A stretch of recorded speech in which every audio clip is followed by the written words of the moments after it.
It's easy to get caught up in the moment of the busyness and the stress and the go, go, go, but sometimes you do. You have to take a step back and look at the bigger picture. How could you not just keep going and keep getting the kids ready even though you're 10 minutes late and they haven't had breakfast? Just grab a granola bar and go, because somebody needs that hope.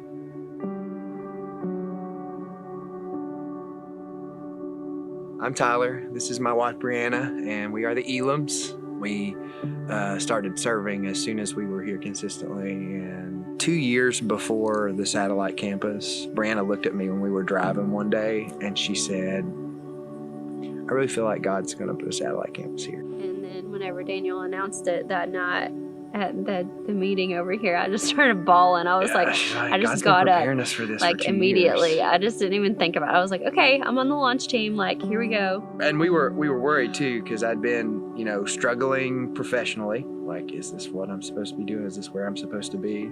But spiritually, we were growing. And so I was like, if I'm going to have to move and switch jobs, I don't want to lose our church. And God had it all worked out. Some of Jesus' last words before he ascended were, go and make disciples.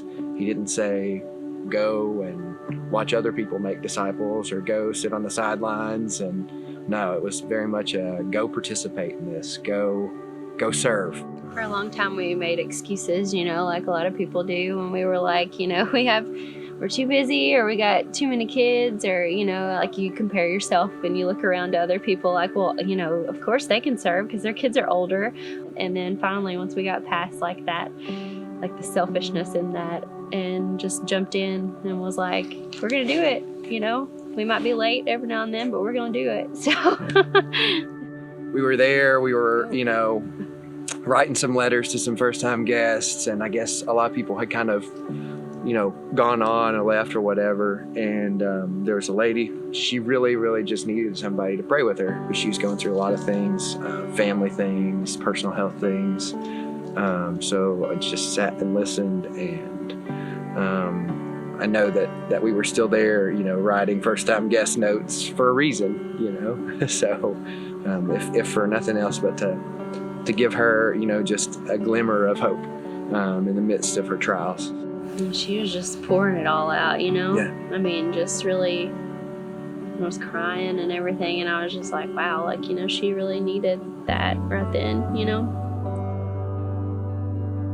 I noticed whenever we're away and we miss small group or miss church, it's like, the it's kids not ask just about it. Yeah, and the kids, they like, how much even longer get till that, small like, group? how many sleeps until church? Yeah. So you miss Sunday, you miss church and small group, and we feel the weight of that. I mean, we miss that community. We miss serving with our group at church, even if your kids may not appreciate serving now, or even if it's hard, or they don't want to be at church earlier, or now to them it's more time with their friends, or more time with their friends from small group. Our kids, value that time, that socialization. I want them to know too that, sometimes good things aren't easy to come by.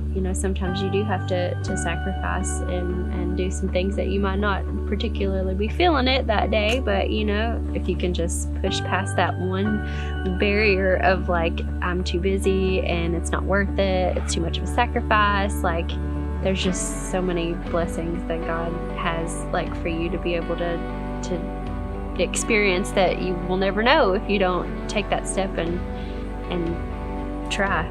Serving does things on the inside too.